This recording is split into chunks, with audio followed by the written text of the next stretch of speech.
What if I told you that Christianity once embraced a truth so powerful, so transformative, that it had to be buried forever? Picture this: you're sitting in church, listening to stories you've heard before, when suddenly you realize that everything you've been told about life, death, and what comes after might not be complete. There's a piece missing, a piece that is not allowed. For over 1,500 years, most Christians have rejected one idea so strongly that even talking about it feels like a heresy. But what if this rejection wasn't about divine truth, but about human control? Today, I'm going to talk about why reincarnation was discussed among early Christians, why it was strongly opposed, and how this ancient idea might help you understand your spiritual journey. Before we talk about this very important news, please click the like button if you're ready to question what you thought you knew about Christianity. Also, share your thoughts in the comments. Have you ever felt like there's more to your spiritual story than you've been told? By the time you finish watching this video, you'll understand why this truth was kept secret. Then, you'll have to decide if you're brave enough to accept it. Are you ready to learn about religious history? To explore areas that have been off-limits for centuries? This is not just another discussion about religion.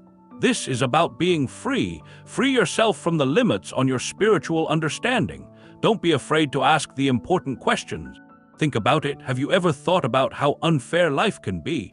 Why do some people have a harder time than others? Why do some children die from serious illnesses while others live long, healthy lives? Do the traditional Christian answers really satisfy your soul? What we're about to explore together isn't just about reincarnation. It's about your right to seek the truth, even if it makes others uncomfortable. It's about realizing that your spiritual journey is your own, not someone else's. The phrase "forbidden truth" isn't just dramatic language. It represents all the people in history who dared to think differently and who refused to accept, because we said so, as an answer to life's most important questions. But here's what's interesting. What if banning this knowledge actually makes it more powerful? What if the more something is hidden, the more likely it is to have a big impact? As we go through this, I want you to feel something inside. That feeling, it's your inner wisdom awakening. It's been waiting for this moment when you finally give yourself permission to question, to explore, to discover what truly matters to you. Now, let's start with what Christianity does teach about rebirth. You've heard it many times: being born again, spiritual transformation, the renewal of heart and mind. This teaching is beautiful and powerful. It has changed the lives of millions of people. But here's where it gets interesting. When Jesus spoke to Nicodemus about being born again, he used language that was far more mysterious than most modern interpretations suggest. "The wind blows wherever it wants," Jesus said, "and you hear it, but you don't know where it comes from or where it goes. This is true for everyone who is born of the Spirit." Doesn't that seem like something much more meaningful than a one-time spiritual encounter? I can't sleep at night because I'm wondering why the church is so uncomfortable when we ask about the mechanics of spiritual existence. After all, spiritual rebirth is a central part of Christianity. Why are we encouraged to accept mystery in some areas but forbidden from exploring it in others? Think about your own spiritual journey. Have you ever felt connected to something ancient, like something that knew you before you knew yourself? Have you ever met someone and felt like you've known them forever? Most Christians believe that rebirth is about changing in this life. That's beautiful. But what if this change is just one part of a much bigger plan? What if your soul's journey is much bigger than you thought? Here's what's really interesting. The early Christians didn't seem to have the same strict rules we have today. They explored consciousness and looked for divine truth in many forms. They understood that spiritual growth might require more than one lifetime to complete. But something changed. Something that would reshape Christianity forever and lock away possibilities that might have revolutionized how we understand our relationship with the divine. Let me tell you about the early centuries of Christianity. Picture groups of people who are looking for spiritual truth. They meet in homes, caves, and other places. These people weren't just following rules. They were trying to understand the most important questions about life. Some of these early Christians were groups we now call Gnostics. The word Gnostic comes from gnosis, meaning knowledge. This is not just intellectual knowledge, but direct, experiential knowledge of the divine. Many of these people believe that the soul goes through different lives. But here's where the story takes a tragic turn. Origen of Alexandria was one of the most brilliant theologians in Christian history. He wrote extensively about the pre-existence of souls and their potential journey through multiple incarnations. At the time, this wasn't seen as heretical. It was just a serious exploration of theology. Then, in the year 553 AD, things changed. The Second Council of Constantinople. In this council, church authorities made a decision that would be remembered for a long time. They officially said that the ideas of Origen were wrong. These ideas included the idea that the soul exists before it is born and that people can reincarnate. But here's the big question that should haunt anyone who seeks the truth. Why?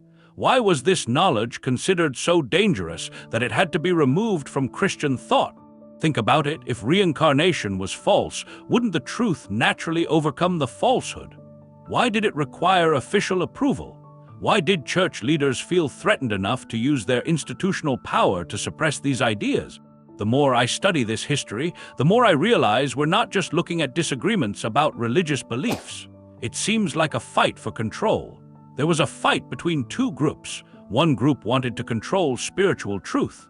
The other group believed that everyone had the right to explore their own spiritual path. And here's what breaks my heart.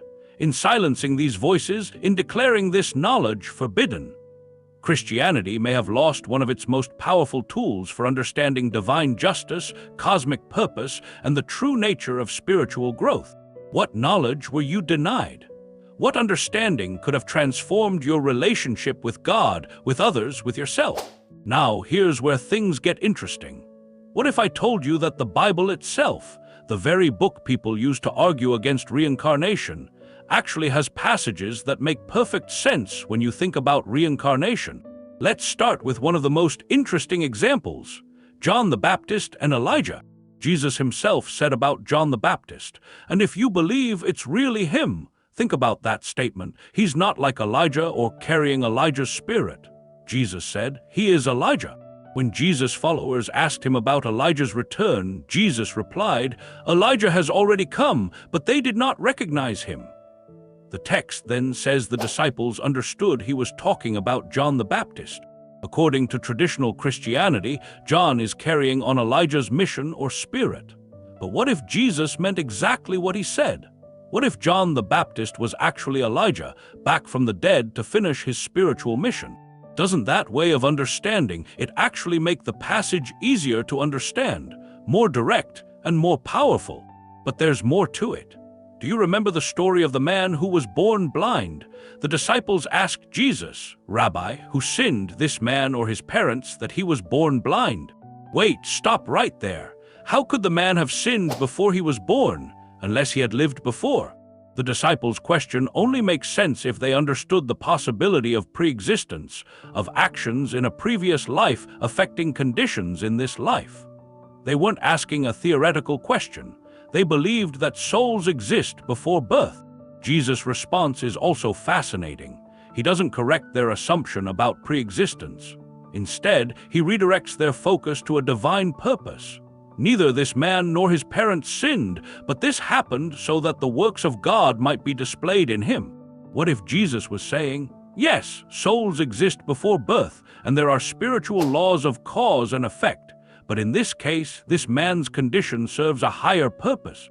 Here's what's remarkable. When you read these passages considering the idea of reincarnation, they become more meaningful. They speak of a justice system that is part of a divine plan that extends far beyond a single lifetime. This love is so vast that it provides multiple opportunities for spiritual growth and redemption. But you've been taught to ignore these interpretations. People have warned you about them. They're dangerous, they're against the rules, and you're not allowed to do them. Why? What don't you understand? I know what you're thinking. You've been taught strong reasons to believe that reincarnation is not possible. Let me be honest with you, because the truth is not afraid of being examined. The Bible says that everyone dies once, and then God decides their fate. This is probably the most quoted verse against reincarnation. But let's think about this more. What if this verse isn't about the idea that life is limited, but about the reality of being held responsible for your actions? What if it's saying that each life ends with a judgment, a evaluation that determines the soul's next step in its journey? Think about it. If you've lived many lives, haven't you died once in each of those lives? Hasn't every death been followed by a judgment, consequences, and the soul's progression to its next phase of learning? But Christianity teaches that bodies will be resurrected. Yes, and this is a great way to teach. But what if resurrection and reincarnation go together? What if, after many lifetimes of spiritual growth, the soul finally becomes so connected to the divine that resurrection becomes possible? What if reincarnation is like a school, and resurrection is like graduating? But Jesus died once for all. Reincarnation makes his sacrifice seem unnecessary. Here's where it gets deep. What if Jesus' sacrifice was so powerful because it was bigger than just this life? What if his death and resurrection allowed souls to keep growing spiritually, guided by his love and protected by his grace across many lifetimes? What if reincarnation doesn't make Jesus' sacrifice seem less important, but actually shows how big it is? But salvation is by grace, not by works across multiple lifetimes. Here's the beautiful truth. Grace can work across lifetimes just as powerfully as it works in one lifetime. What if God's grace is so abundant that it provides many opportunities for each person to respond, to grow, to choose love over fear? What if reincarnation is actually the ultimate expression of divine grace? The refusal to give up on any soul, the commitment to provide as many opportunities as needed for spiritual awakening. Do you see what's happening here? Every argument against reincarnation can be looked at in a different way. This can help us understand divine love and justice in a deeper way. So why were you taught to fear these possibilities? Why were these interpretations declared forbidden? This is where we need to have a difficult conversation. A conversation about power, control, and how fear is part of our institutions. Imagine you're a church leader in the 6th century. You're building an institution that needs to have unity, authority, and control. Now imagine your followers believe in reincarnation. How does this belief affect your strength? If people believe they have many lifetimes to grow spiritually, do they need to depend on the church for immediate salvation? If they believe their souls existed before birth and will continue after death, regardless of church membership, how much control does the church have over them? But if people believe they only have one chance to be saved, and if they believe the church holds the keys to that salvation, well, now you have a very different power dynamic, don't you? Think about how scarcity versus abundance affects people. If there's only a limited amount of salvation, and if you only get one shot at it, then whoever controls access to it controls everything.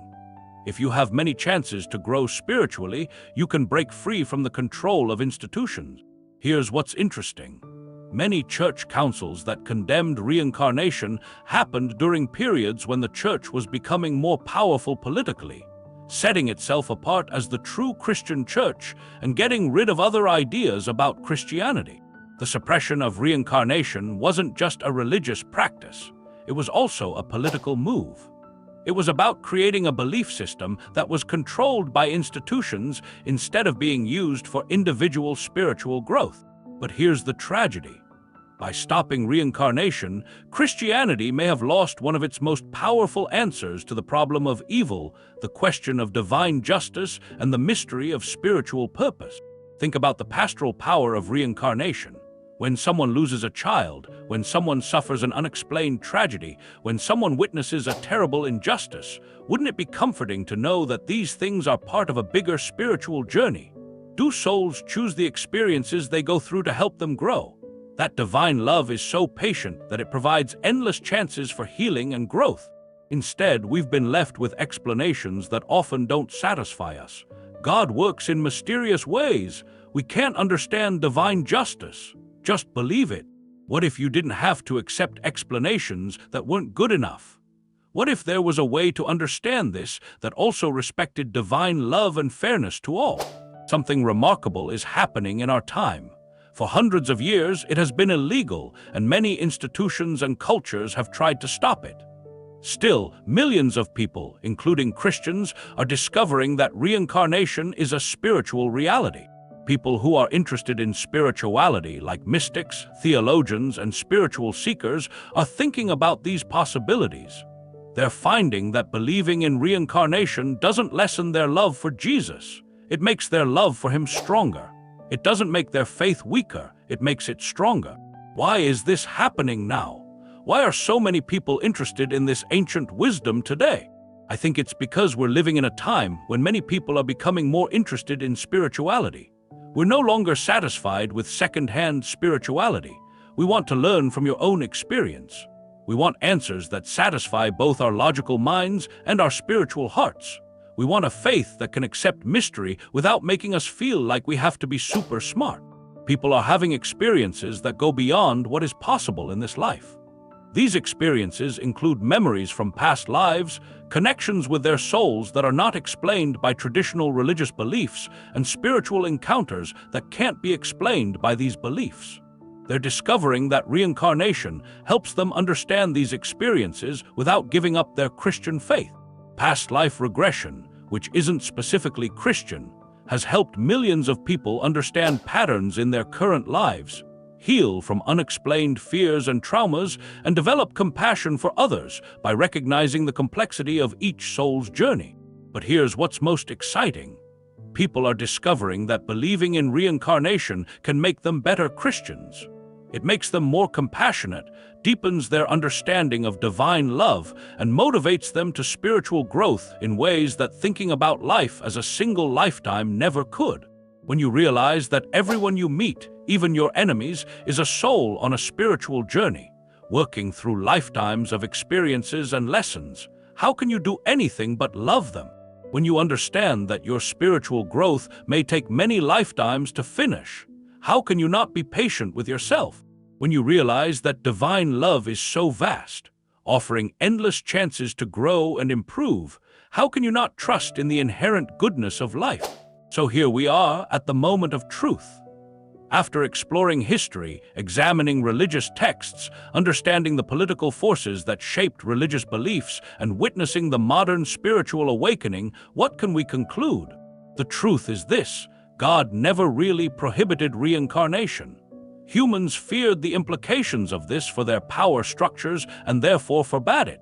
The truth is this: when you read the Bible with an open mind and heart, you'll find that it supports reincarnation more often than it opposes it. The truth is this: Christianity and reincarnation are not enemies. They work together to show how big divine love is and that spiritual growth is forever. The most important truth is that you don't need anyone's permission to explore these possibilities. Your spiritual journey is your own. Your relationship with the divine is something you must discover on your own. You can develop your understanding of truth through prayer, study, meditation, and direct experience. The word forbidden has been used to control you, to limit you, to keep you from discovering the full scope of your spiritual heritage. But you are not a child anymore. You are a spiritual being who is capable of seeking truth wherever it leads. What does this mean for your faith? What does this mean for your relationship with Christianity? It means you can love Jesus more deeply, knowing that his sacrifice may have cosmic implications beyond anything you previously imagined. It means you can trust divine justice more completely, understanding that every soul gets exactly the experiences it needs to grow. It means you can embrace mystery more fully, knowing that your spiritual journey is far more magnificent than you ever dared believe. It means you are free. You are free to question, explore, and discover the truth that resonates with your deepest self. The truth about reincarnation isn't really forbidden anymore. It's up to you whether you choose to believe it or not. As we reach the end of this journey together, I want you to feel something new inside you. Can you feel it? Have you forgotten that feeling of expansion, possibility, and spiritual freedom that you were born with? This is just the start of your journey. You now have information that was hidden for over 1,500 years. You have views that were considered dangerous because they threatened the power of the people in charge. You have the tools to read your own scriptures in a new way, to understand your own spiritual experiences in a new light, and to embrace your own journey with new courage. But knowledge without action is just intellectual entertainment. Here's the challenge. Start asking the questions you've been afraid to ask. Not with rebellion, but with reverence. Not with anger, but with authenticity. I don't want to destroy your faith. I want to build it up. Start to notice the spiritual connections in your life that last beyond time and space. Pay attention to those moments when you meet someone and feel like you've known them forever. Listen to your gut. There's more to your story than this lifetime. Most importantly, remember that the truth won't be threatened by an investigation. If something is true, it will stand up to scrutiny. If something is false, examining it will show that it is weak. You have nothing to fear from seeking truth with an open heart and an honest mind. Your spiritual ancestors, the early Christians who explored these mysteries, the mystics who dared to look beyond conventional boundaries, and the seekers who risked everything for truth, are cheering you on. They are celebrating your courage to take back the spiritual heritage that was hidden from you. The truth that was once off limits is no longer off limits. The choice is yours. And before you go, do me one last favor. If this video has opened your mind to new possibilities, click the like button to let others know this conversation is worth having. Share your thoughts in the comments. I want to hear about your spiritual journey, your questions, and your discoveries. And don't forget to subscribe for more content that respects your intelligence and spiritual freedom. The truth is, this is just the beginning. There are many more forbidden topics to explore, many more spiritual mysteries to uncover, and many more possibilities for your faith to grow and flourish. The door has been opened. The invitation has been extended. The only question now is, are you brave enough to go in? Your spiritual journey begins now. I'm excited to see where it takes you. Remember, the best motivation is the courage to discover your own truth. Until we meet again, keep looking for new things, keep asking questions, and keep learning.